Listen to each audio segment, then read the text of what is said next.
This is a man's world.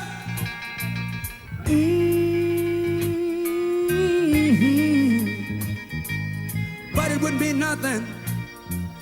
Nothing. Ow!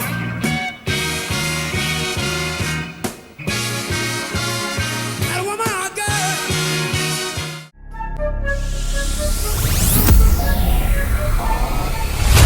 I just got a new coat still. Okay.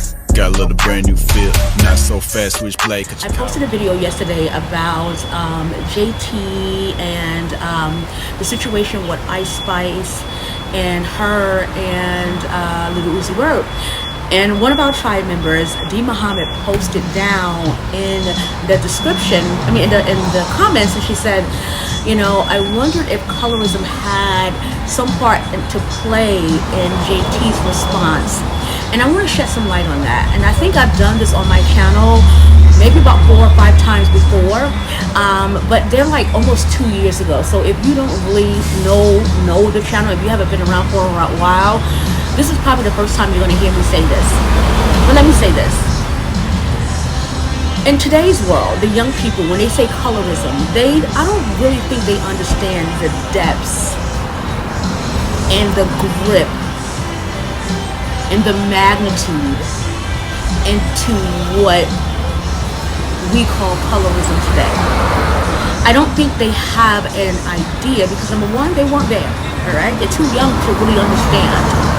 This is why we call them Gen Z, because they're really far removed from the happenings and having a true understanding of a thing, all right? This is my idea on why they call them Gen Z. I said this on one of my videos before, right? Because they're so far removed from most of history. So most of history is removed, and so they really don't have a grip, so to speak, on things as they once were because they weren't here, right? Now, granted, we have some educated folks who are in the know, but those are the few, and we're not talking about the exception to the rule, okay? When it comes to colorism, I want to take you back, all right? I want to take you back. And I'm not going to go way back, but I just want to take you back a little bit. I want to take you back to 1987, all right? A young Karima, all right, living in the projects. And my best cousin, my favorite cousin, she's the most dangerous and vicious. And she know I'm saying that with love. But I remember us playing, and someone said to her, give it to Karima. Give it to Karima. Sit your bald-headed black self down. And I'll never forget what my mother said. My mother's response was, you know, don't do that. And there was like this little big old thing, and I remember like trying to take her because she was crying, she was hurt. And you know, that whole, you know, your black self, and not only did she get black self, but when I think about this, and I talked to her about this about 6 years ago, but these are the key words that she heard all the time growing up. Black, bald-headed, big lips. Black, bald-headed, big lips. As a little girl. And when it came time, I even remember something as simple. Listen to how simple this is. My auntie, one of my aunties was having a Halloween dunk your head into the apple pit. You know, where you dunk your head and you're bobbing for apples. And I remember being pushed up to the front while my cousin, I said, no, let's just let her, oh, I said her name. I'm like, no, let her go. But the way she was treated by her own family, who looked just like both her and I, because she was the darkest of all of us, is quite sad. And it's not sad because, oh, look, they treated the dark girl, you know, wrong. It's sad because they were already destroying her before she had a moment to come into her own identity. And she'll tell you this even to today, that I'm the black sheep of the family. And that's because of all of the horrible things that happened to her while we were growing up. And when I say horrible, I'm talking about as moving one person in front of you just because they're 3 shades lighter, or because they have longer hair. Big nose, black face, big lips, ugly. She heard that all the time. I'm going to take you to 1992. The perfect event. I talked to her about this. She actually brought it to my attention. She said, you let your friend talk to me and treat me like crap. And I said, no, that's not what happened. That's not what I said. I said to her, no, that's not what happened. That's not the way I remember it. I said, the way I remember it is when she said, I remember she said something about, this was the last event, she said, your cousin's a troublemaker. I don't want her over here with her black self, her big lips and her black, blah, blah, blah, blah. And I was like, oh, okay. And I remember running through the back and saying to myself, I'm never going over there again.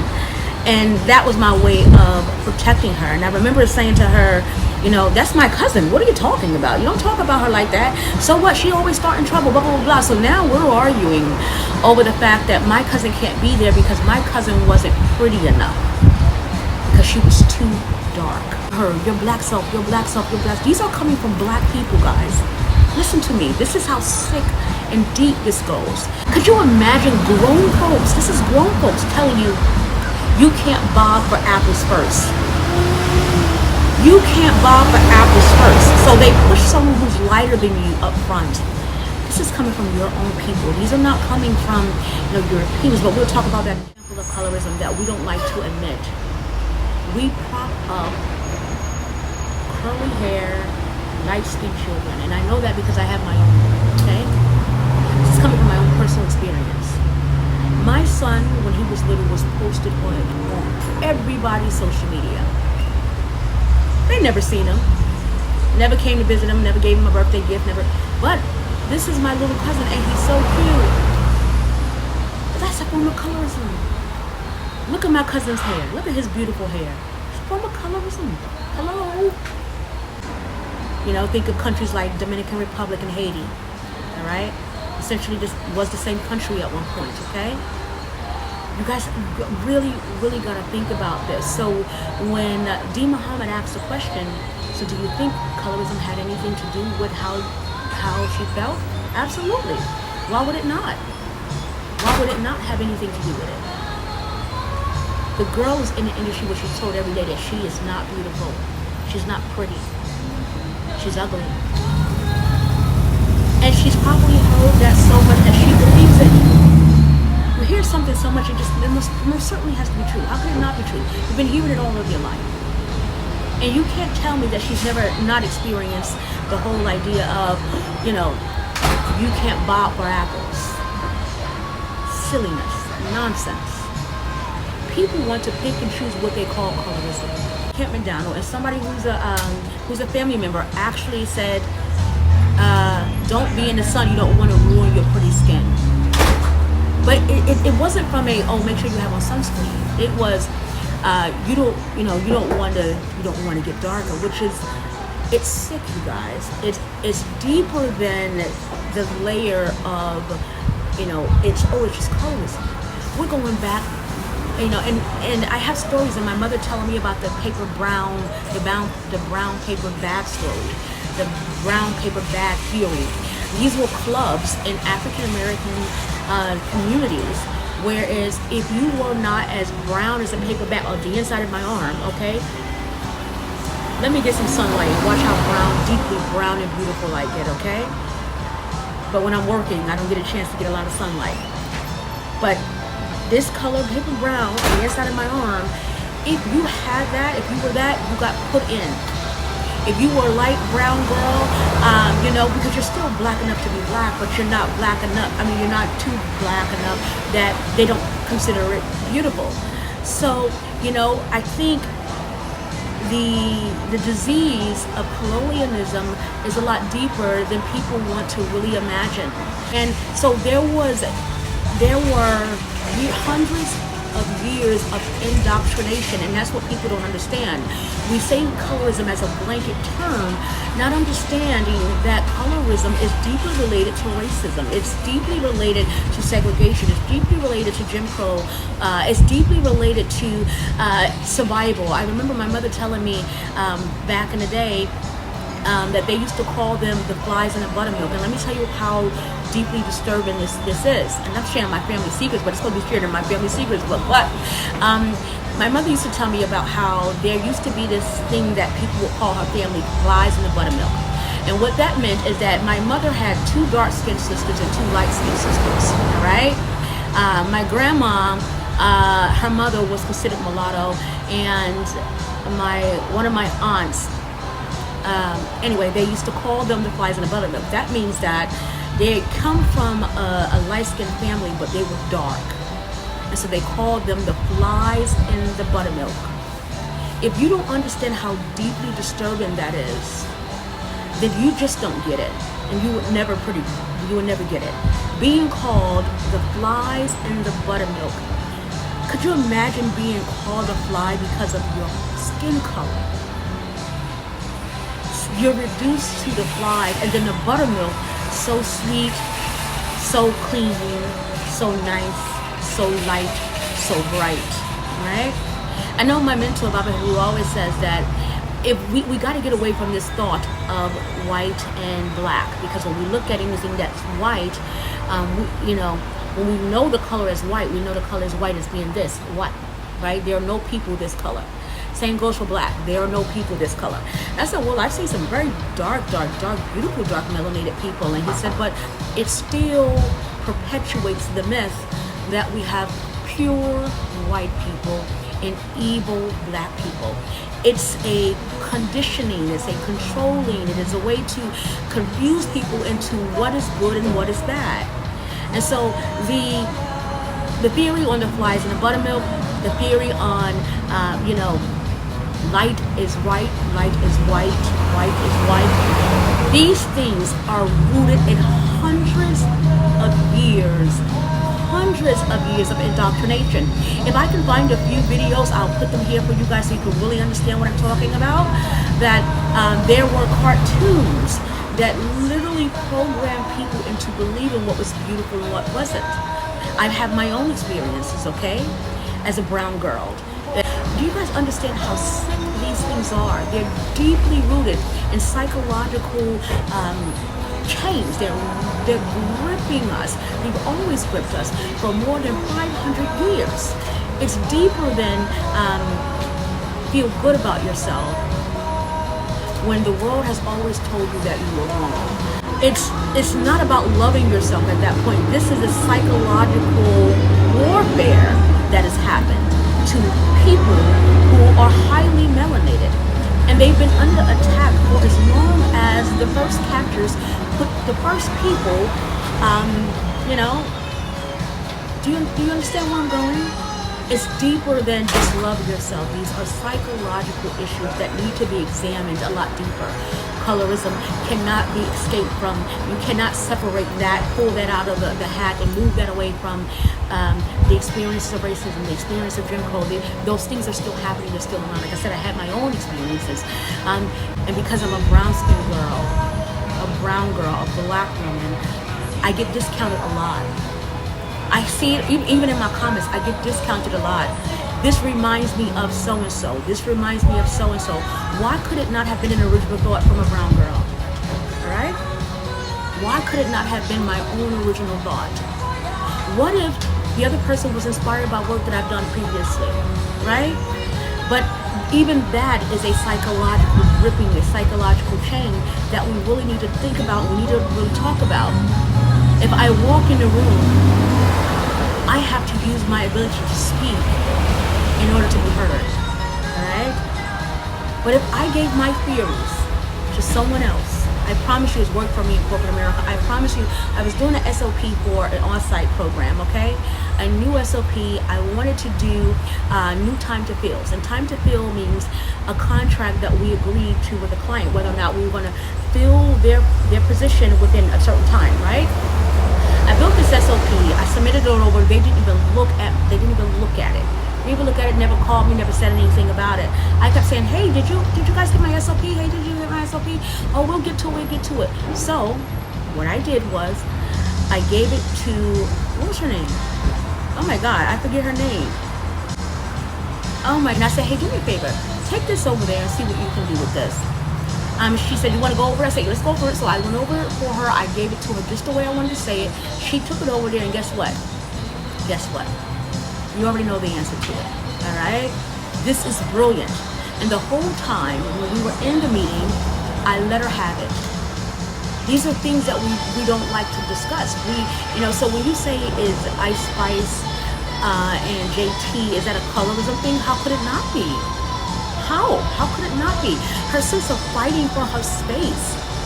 She wasn't just fighting for respect and fighting to be seen, fighting, to understand why would he do this in front of everybody? Why? Or fighting up against the Sana energy, which is another battle on itself.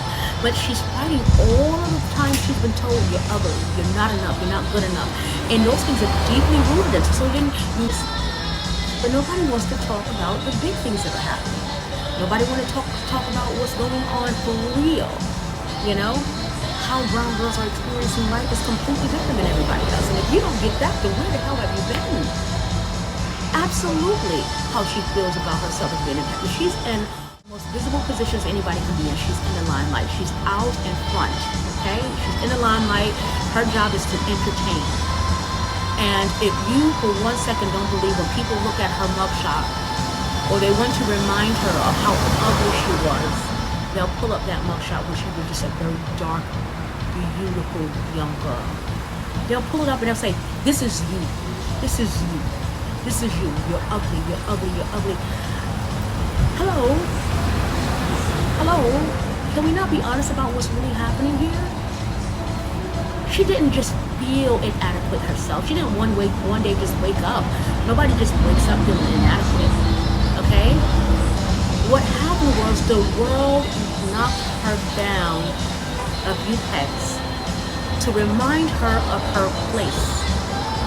And that again is taking me back to Jim Crow. That again is taking me back to old cartoons. And if we can flash them up in between here, this will tell you why. This will tell you why people go to the extreme to fit in, to be loved, to be liked, to be wanted. And the only people who make it through that, the only people that make it through that kind of abuse, neglect, trauma, are people who have strong parents. I am magic. When I go out, I can go from copper tone to real deep dark chocolate. That's called magic. Black girl magic. So if you are going off of what you see today, just wait till my birthday. Wait till August. August, you're going to see a whole totally different deep dark brown girl. And that is the unfortunate thing, is that people don't understand that when they see a black girl, they see one blanket. They see this color as a sheet of cloth that you put on. You can't take this off. You don't take it off. You don't get time to pop out of it. It is what it is. All right. And the more melanin you produce in your body, the darker the skin.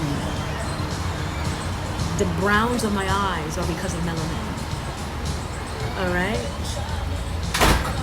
The dark brown, the deep dark brown, hormone melanin being activated, and it is activated by the sun. A form of colorism. The answer is yes. My son and D. Muhammad actually agreed with one another. My son said, "Oh, Ice Spice wouldn't be in the industry. She's an industry plant. It's because she's light skinned. She got a wet throat, and because of her body." And I said, it might very well be. Absolutely. Okay. Absolutely. You want to go to colorism? We can go all the way back to Lena Horne, okay?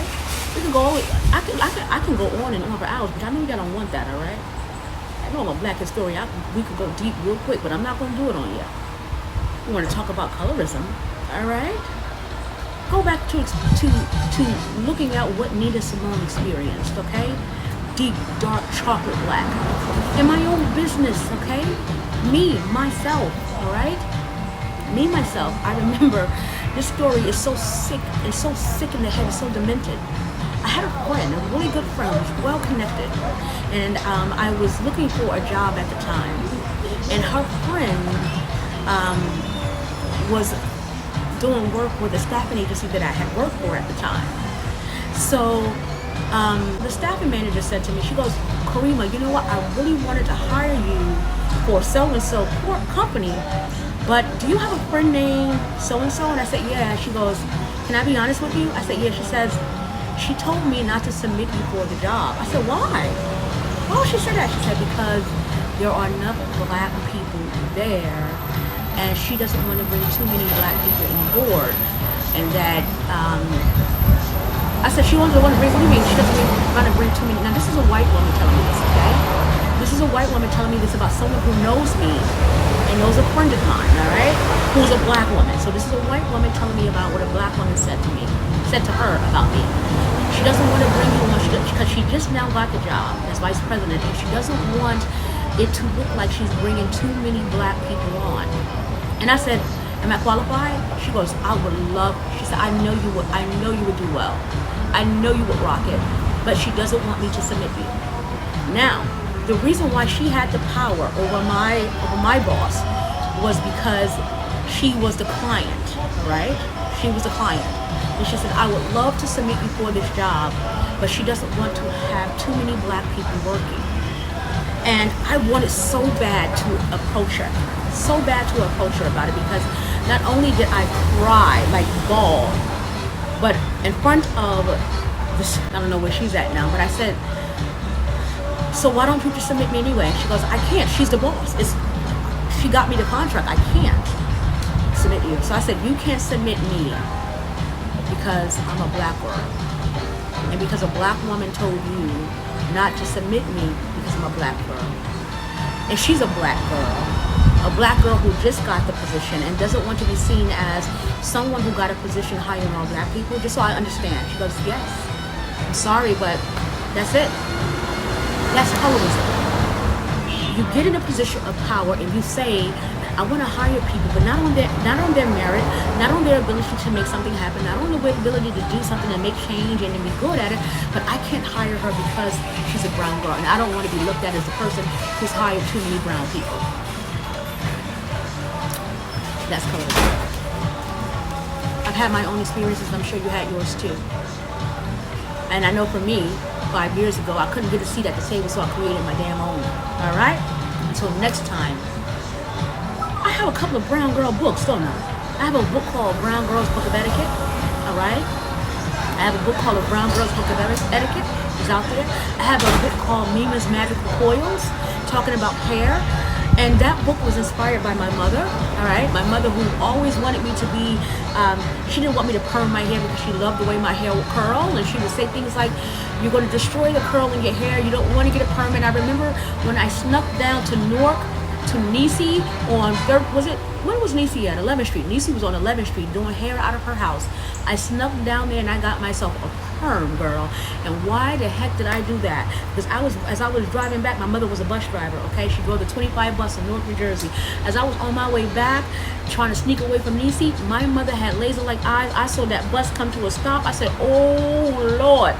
I tried running down the side street. I heard, Karima, get yourself over here. Get yourself over here. Anybody who knows that story know that I was on punishment for months, okay? My mother said, I would not allow you to destroy your hair. There's nothing wrong with your hair. All I really wanted, you guys, I didn't really want like a straight hairstyle. I wanted to be able to have bangs. I wanted to do bangs with a French roll and have all of the crimps up the French roll. But every time I would do mine, depending upon the weather, it will blow up, it will do all kinds of stuff, but my mother loved my hair, and she wanted me to love my hair, and I got in a lot of trouble for that. And she was very straightforward with me. You have beautiful hair. At some point, you're going to wish you had the hair that you have now, because if you destroy it now, when you go through menopause, you become my age, you